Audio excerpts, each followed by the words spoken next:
शांताकारं भुजगशयनं पद्मनाभं सुरेशं विश्वाधारं गगनसदृशं मेघवर्णं शुभांगं लक्ष्मीकान्तं कमलनयनं योगिभिर्ध्यानगम्यं वंदे विष्णुं भवभयहरं सर्वलोकैकनाथम्। ओम नमो भगवते वासुदेवाय। आप सभी को देवोत्थान एकादशी की हार्दिक शुभकामनाएं। प्रिय श्रोताओं, कार्तिक मास का ये पावन समय मानव भक्तों पर बरसती हुई कृपा की वर्षा है और आज की ये एकादशी कोई साधारण एकादशी नहीं, ये है देवोत्थान एकादशी, जिसे प्रबोधिनी एकादशी भी कहते हैं। 4 महीनों तक क्षीर सागर में योग निद्रा में विराजमान रहने वाले भगवान श्री हरि विष्णु आज के दिन ही अपनी योग निद्रा का त्याग करते हैं और इसी क्षण से सनातन धर्म में मांगलिक और शुभ कार्यों का प्रारंभ हो जाता है। इसलिए इसे चातुर्मास का अंतिम द्वार और पूरे वर्ष की एकादशियों में सर्वश्रेष्ठ, महत्तम और सबसे अधिक पुण्यदायिनी एकादशी कहा गया है। और आज का दिन तो हर गृहस्थ के लिए वरदान के समान है।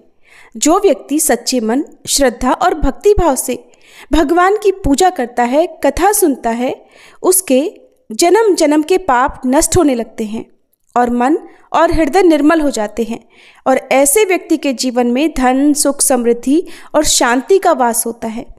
अगर आज कोई केवल एक बार भी भगवान विष्णु के नाम का स्मरण कर ले तो उसे मोक्ष और वैष्णव लोक की प्राप्ति का अधिकार मिल जाता है।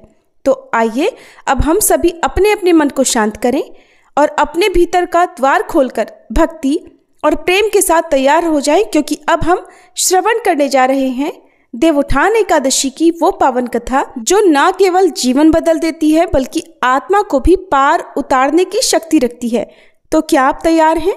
तो आइए श्रद्धा से श्री हरि विष्णु का स्मरण करें और प्रारंभ करें देवोत्थान एकादशी की अद्भुत, पवित्र और कल्याणकारी कथा। अब आप सभी अपने नेत्रों को बंद करें और कल्पना करें कि हम मानसिक रूप से पहुंच रहे हैं हस्तिनापुर के भव्य राजमहल में। ये विशाल अलंकारों से सुसज्जित सभा कक्ष, जिसके मध्य में धर्मराज युधिष्ठिर विराजमान हैं, पर आज उनका हृदय कुछ चंचल है, व्याकुल है। वे बार बार उठकर सभा में टहल रहे हैं, क्योंकि आज उनका मन प्रतीक्षा में है अपने प्रिय सखा साक्षात परमात्मा जगदीश्वर श्री कृष्ण के आगमन के लिए। उन्होंने सुना है कि आज भगवान श्री हरि योग निद्रा से जागृत हुए हैं और देवोत्थान एकादशी का गूढ़ महत्व स्वयं श्री कृष्ण अपने मुखारविंद से प्रकट करने वाले हैं। और तभी दूर से शंख, नगाड़ों और वाद्य यंत्रों की ध्वनि गूंज उठती है। जय हो, जय हो, द्वारकाधीश माधव गोविंद हरि श्री कृष्ण की जय हो। देखिए, स्वर्णिम आभा से नहाया हुआ दिव्य रथ राजमहल के प्रांगण में प्रवेश कर चुका है। चारों दिशाएं चंपा और केवड़े की सुगंध से महक उठी हैं। धर्मराज युधिष्ठिर शीघ्रता से आगे बढ़ते हैं, मस्तक झुकाकर चरणों में प्रणाम करते हैं। नेत्रों में भक्ति का सागर उमड़ आया है। श्री कृष्ण मुस्कुराते हैं, वो मुस्कान जो भ्रम को सत्य में, चिंता को शांति में और दुख को आनंद में बदल देने की क्षमता रखती है। युधिष्ठिर महाराज उन्हें आसन प्रदान करते हैं, चरणामृत समर्पित करते हैं और विनम्र स्वर में पूछते हैं, हे वासुदेव, हे श्री विष्णु, हे श्री कृष्ण, आज ये देवोत्थान एकादशी का दिन क्यों इतना महान माना गया है? इसका पालन करने से मनुष्य को कौन सा लाभ मिलता है और इसे कैसे किया जाए कि जीवन और पारलौकिक दोनों पवित्र हो जाएं? यही वो क्षण है जिसे सुनना केवल कथा नहीं, जीवन की दिशा को समझना है। ये संवाद कोई साधारण प्रश्नोत्तर नहीं, यह है धर्म का सार, मोक्ष का मार्ग और आत्मा की मुक्ति का एकमात्र उपाय। भगवान श्री कृष्ण ने कहा, हे धर्मराज, तुम मेरे बड़े ही प्रिय हो, इसलिए अब मैं तुम्हें पापों का नाश करने वाली तथा पुण्य और मुक्ति प्रदान करने वाली प्रबोधिनी अर्थात देवोत्थान एकादशी की कथा सुनाता हूँ। श्रद्धा पूर्वक श्रवण करो। इस विषय में मैं तुम्हें देवर्षि नारद और श्री ब्रह्मा जी के मध्य हुए वार्तालाप को सुनाता हूँ। एक समय नारद जी ने ब्रह्मा जी से पूछा, हे पितामह, प्रबोधिनी एकादशी के व्रत का क्या फल होता है? आप कृपा करके मुझे ये सब विधान पूर्वक बताएं। तब ब्रह्मा जी ने कहा, हे पुत्र, कार्तिक मास के शुक्ल पक्ष की प्रबोधिनी एकादशी के व्रत का फल 1 सहस्त्र अश्वमेध और 100 राजसूय यज्ञ के फल के समान होता है। तब नारद जी ने कहा, हे पितामह, एक संध्या को भोजन करने से, रात्रि में भोजन करने और पूरे दिन उपवास करने से क्या क्या फल मिलता है? कृपा कर सविस्तार समझाइए। तब ब्रह्मा जी ने कहा, हे नारद, एक संध्या को भोजन करने से 2 जन्म के और पूर्ण दिन उपवास करने से 7 जन्म के सभी पाप नष्ट हो जाते हैं। जिस वस्तु का त्रिलोक में मिलना दुष्कर है, वह वस्तु भी प्रबोधिनी एकादशी के व्रत से सहज ही प्राप्त हो जाती है। प्रबोधिनी एकादशी के व्रत के प्रभाव से बड़ा पाप भी क्षण भर में ही नष्ट हो जाता है। पूर्व जन्मों के किए हुए अनेकों पाप कर्मों को प्रबोधिनी एकादशी का व्रत क्षण भर में ही जलाकर भस्म कर देता है। जो मनुष्य अपने स्वभाव के अनुसार प्रबोधिनी एकादशी का विधान पूर्वक व्रत करते हैं, उन्हें ही पूर्ण फल प्राप्त होता है। इसलिए हे पुत्र, जो मनुष्य श्रद्धा पूर्वक इस दिन किंचित मात्र भी पुण्य करते हैं, उनका वह पुण्य पर्वत के समान अटल हो जाता है। जो मनुष्य अपने हृदय के अंदर ही ऐसा ध्यान करते हैं कि मैं आज प्रबोधिनी एकादशी का व्रत करूंगा, उसके तो 100 जन्म के पाप उसी क्षण नष्ट हो जाते हैं। जो मनुष्य प्रबोधिनी एकादशी की रात्रि को जागरण करते हैं, उनकी बीती हुई और आने वाली 10 पीढ़ियां विष्णु लोक में वास करती हैं तथा नरक में अनेक कष्टों को भोगते हुए उनके पितर विष्णु लोक में जाकर सुख भोगते हैं। हे नारद, ब्रह्म हत्या आदि विकट पाप भी प्रबोधिनी एकादशी के अवसर पर रात्रि में जागरण करने से नष्ट हो जाते हैं। प्रबोधिनी एकादशी को रात्रि में जागरण करने का फल अश्वमेध आदि यज्ञों के फल से भी अधिक होता है। सभी तीर्थों में जाने तथा गौ, स्वर्ण, भूमि आदि के दान का फल प्रबोधिनी के रात्रि के जागरण के फल के समान होता है। हे पुत्र, इस संसार में उसी मनुष्य का जीवन सफल है जिसने प्रबोधिनी एकादशी के व्रत द्वारा अपने कुल को पवित्र किया है। संसार में जितने भी तीर्थ हैं और जितने भी तीर्थों की आशा की जा सकती है, वह प्रबोधिनी एकादशी का व्रत करने वाले के घर में वास करते हैं। प्राणी को सभी कर्मों का त्याग करते हुए भगवान श्री हरि की प्रसन्नता के लिए कार्तिक मास की प्रबोधिनी एकादशी का व्रत अवश्य करना चाहिए। जो मनुष्य इस एकादशी व्रत को करता है, वह धनवान, योगी, तपस्वी तथा इंद्रियों को जीतने वाला होता है। क्योंकि एकादशी भगवान विष्णु को अत्यंत प्रिय है, इस व्रत के पुण्य प्रताप से मनुष्य जन्म मरण के चक्र से मुक्त हो जाता है। इस एकादशी व्रत के प्रभाव से कायिक, वाचिक तथा मानसिक तीनों प्रकार के पापों का शमन होता है। इस एकादशी के दिन जो मनुष्य भगवान विष्णु की प्राप्ति के लिए दान, तप, होम, यज्ञ आदि करते हैं, उन्हें अनंत पुण्य की प्राप्ति होती है। प्रबोधिनी एकादशी के दिन श्री हरि का पूजन करने के बाद युवावस्था और वृद्धावस्था के सभी पाप जलकर भस्म हो जाते हैं। इस एकादशी की रात्रि को जागरण करने का फल सूर्य ग्रहण के समय स्नान करने के फल से सहस्त्र गुना अधिक होता है। मनुष्य अपने जन्म से लेकर जो पुण्य करता है, वह पुण्य प्रबोधिनी एकादशी के व्रत के पुण्य के सामने व्यर्थ हैं। जो मनुष्य प्रबोधिनी एकादशी का व्रत नहीं करता, उसके तो सभी पुण्य व्यर्थ हो जाते हैं। इसलिए हे पुत्र, तुम्हें भी विधान पूर्वक भगवान विष्णु का पूजन करना चाहिए। जो मनुष्य कार्तिक माह के धर्म परायण होकर अन्य व्यक्तियों का अन्न ग्रहण नहीं करते, उन्हें चांद्रायण व्रत के फल की प्राप्ति होती है। कार्तिक मास में प्रभु दान आदि से उतने प्रसन्न नहीं होते जितने कि शास्त्रों की कथा सुनने से प्रसन्न होते हैं। कार्तिक मास में जो मनुष्य प्रभु की कथा का थोड़ा बहुत ही पाठ या श्रवण कर लेते हैं, उन्हें भी 100 गायों के दान के फल की प्राप्ति होती है। ब्रह्मा जी की बात सुनकर देवर्षि नारद जी हाथ जोड़कर बोले, हे पितामह, अब आप एकादशी के व्रत का विधान भी कहिए तथा कैसा व्रत करने से किस पुण्य की प्राप्ति होती है, कृपा कर ये भी समझाइए। तब नारद जी की बात सुनकर ब्रह्मा जी बोले, हे पुत्र, इस एकादशी के दिन मनुष्य को ब्रह्म मुहूर्त में उठ जाना चाहिए तथा स्नान आदि से निवृत्त होकर व्रत का संकल्प करना चाहिए। उस समय भगवान विष्णु से प्रार्थना करनी चाहिए कि हे प्रभु, आज मैं निराहार रहूंगा और दूसरे दिन भोजन करूंगा, इसलिए आप मेरी रक्षा करें। इस प्रकार प्रार्थना करके भगवान का पूजन करना चाहिए और व्रत आरंभ करना चाहिए। फिर उस रात्रि को भगवान के समीप गायन, नृत्य, वादन तथा कथा कीर्तन करते हुए रात्रि बितानी चाहिए। प्रबोधिनी एकादशी के दिन कंजूसी को त्याग कर बहुत से पुष्प, अगर, धूप आदि से भगवान की आराधना करनी चाहिए। शंख के जल से भगवान को अर्घ्य देना चाहिए।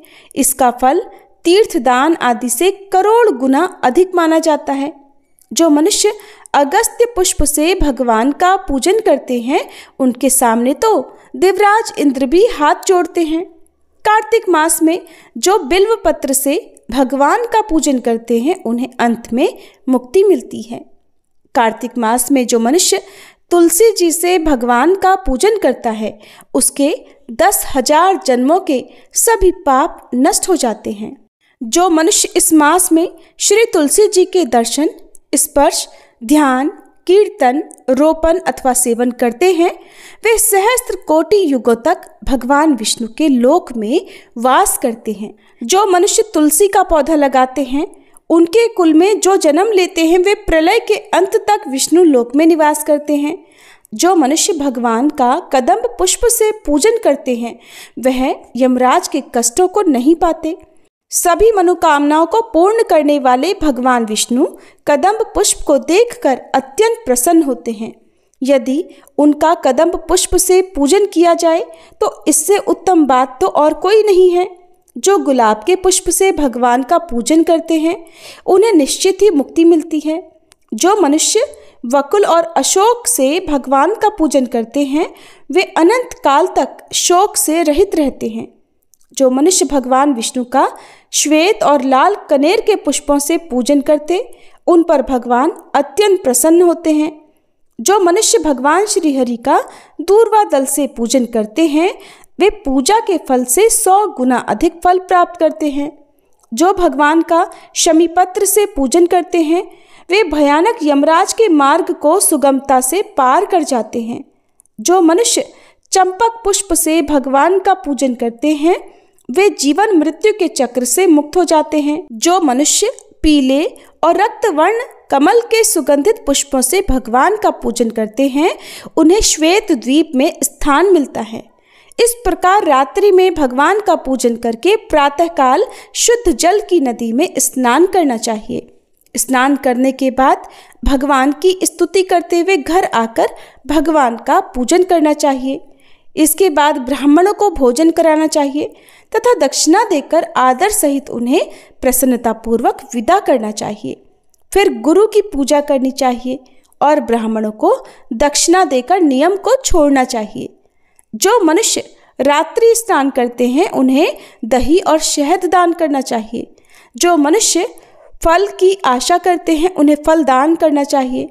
तेल के स्थान पर घी या घी के स्थान पर दूध, अन्नों में चावल दान करना चाहिए। जो मनुष्य इस व्रत में भूमि पर शयन करते हैं, उन्हें सब वस्तुओं सहित शैया दान करनी चाहिए।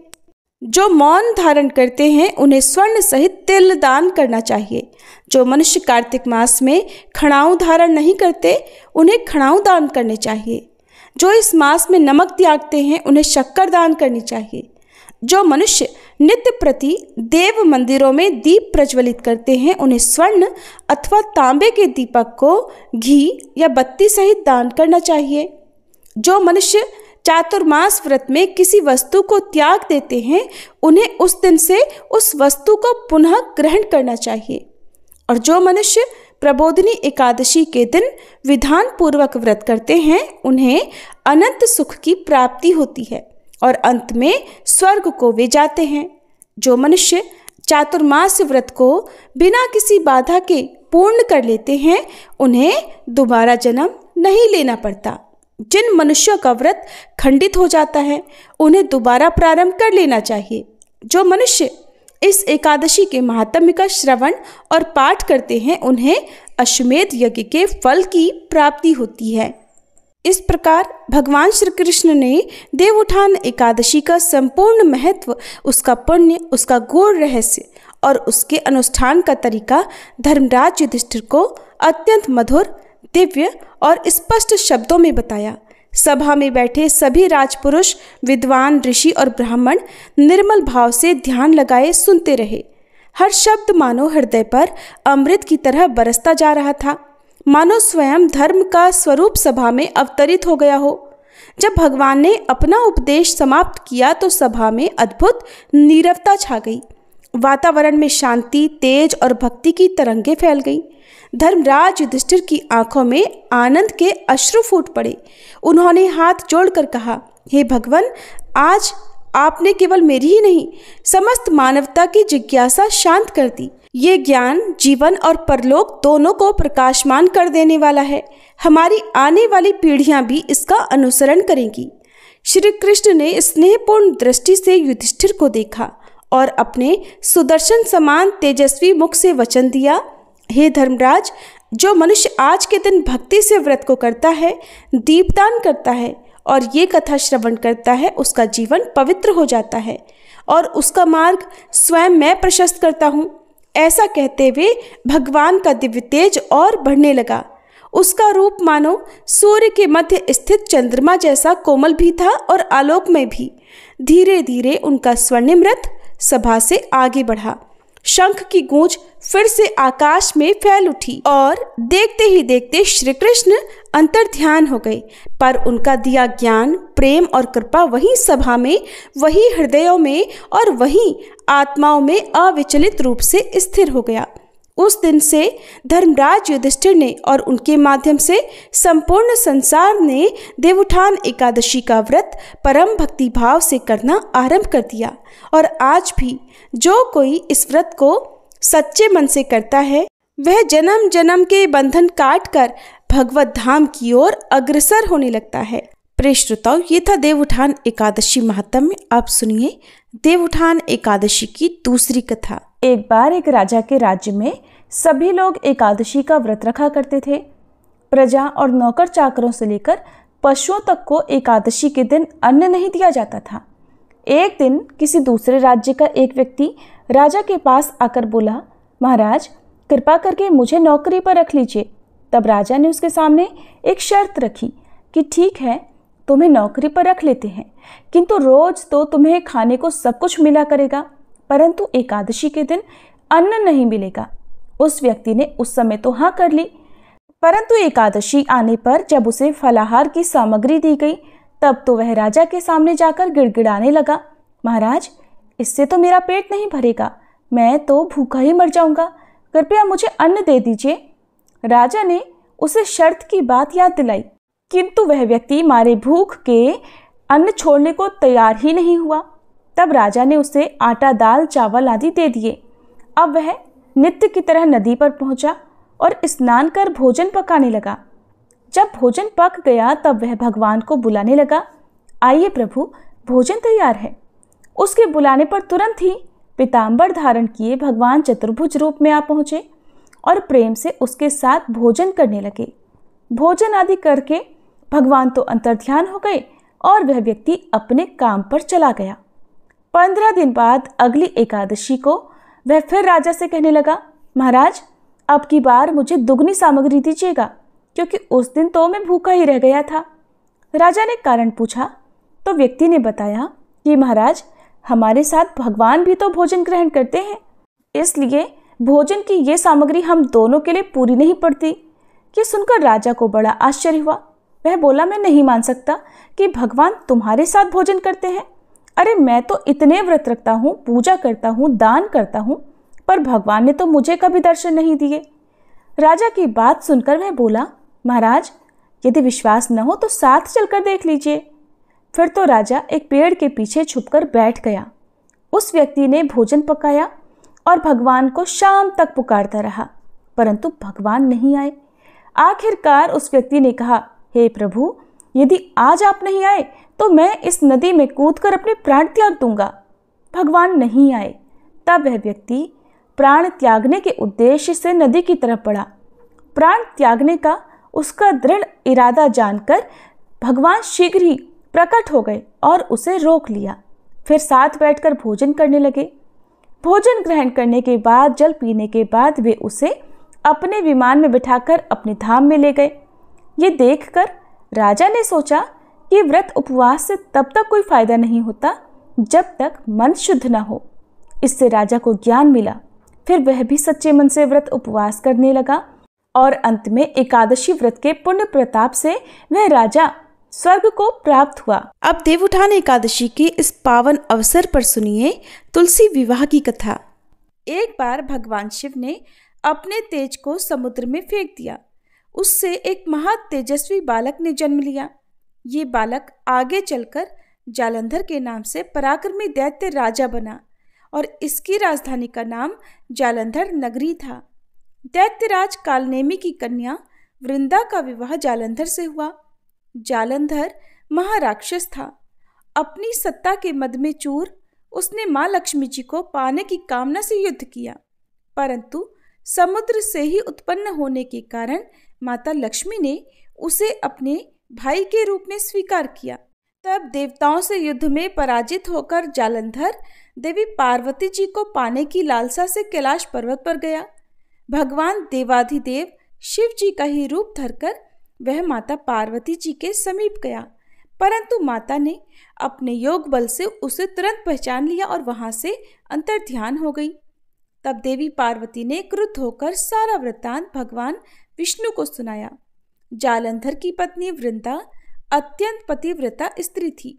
उसी के पतिव्रत धर्म की शक्ति से जालंधर न तो मारा जाता था और न ही पराजित होता था। इसलिए जालंधर का नाश करने के लिए वृंदा के पतिव्रत धर्म को भंग करना बहुत जरूरी था। इसी कारण भगवान विष्णु ऋषि का वेश धारण कर वन में जा पहुंचे, जहां वृंदा अकेली भ्रमण कर रही थी। भगवान के साथ 2 मायावी राक्षस भी थे, जिन्हें देखकर वृंदा भयभीत हो गई। ऋषि ने वृंदा के सामने क्षण भर में दोनों को भस्म कर दिया। उनकी शक्ति देखकर वृंदा ने कैलाश पर्वत पर महादेव के साथ युद्ध कर रहे अपने पति जालंधर के विषय में पूछा। तब ऋषि बने भगवान विष्णु ने अपनी माया से 2 वानर प्रकट किए। एक वानर के हाथ में जालंधर का सिर था तथा दूसरे के हाथ में धड़। अपने पति की यह दुर्दशा देखकर वृंदा मूर्छित होकर गिर पड़ी। होश में आने पर उन्होंने ऋषि रूपी भगवान से विनती की कि वह उसके पति को जीवित करें। तब भगवान ने अपनी माया से पुनः जालंधर का सिर धड़ से जोड़ दिया, परंतु स्वयं भी वह उसी शरीर में प्रवेश कर गए। वृंदा को इस छल का जरा भी आभास नहीं हुआ और जालंधर बने भगवान के साथ वृंदा पतिव्रता का व्यवहार करने लगी, जिससे उसका सतीत्व भंग हो गया। और सतीत्व भंग होते ही उधर कैलाश पर्वत पर महादेव के साथ युद्ध कर रहे जालंधर का वध हो गया। भगवान शिव ने जालंधर का वध कर दिया। और इस सारी लीला का जब वृंदा को पता चला तो उसने क्रुद्ध होकर भगवान विष्णु को शिला होने का श्राप दे डाला और स्वयं सती हो गई। जहां वृंदा भस्म हुई वहां राख पर तुलसी का पौधा उग गया। तब भगवान विष्णु ने वृंदा से कहा, हे वृंदा, तुम अपने सतीत्व के कारण मुझे लक्ष्मी से भी अधिक प्रिय हो गई हो। अब तुम तुलसी के रूप में सदा मेरे साथ रहोगी। जो मनुष्य मेरे शालिग्राम रूप के साथ तुलसी जी का विवाह करेगा उसे इस लोक और परलोक में विपुल यश प्राप्त होगा। जिस घर में तुलसी होती है वहां यम के दूत भी असमय नहीं जा सकते। गंगा और नर्मदा जी के जल में स्नान तथा तुलसी जी का पूजन बराबर माना जाता है। चाहे मनुष्य कितना भी पापी क्यों न हो, मृत्यु के समय जिसके प्राण मंजरी रहित तुलसी और गंगाजल मुख में रखकर निकल जाते हैं, वह पापों से मुक्त होकर वैकुंठ धाम को प्राप्त होता है। जो मनुष्य तुलसी और आंवला की छाया में अपने पितरों का श्राद्ध करता है, उसके पितर भी मोक्ष को प्राप्त हो जाते हैं और अधोगति से मुक्ति हो जाती है। सभी प्रेम से बोलिए पतित पावनी तुलसी मैया की जय।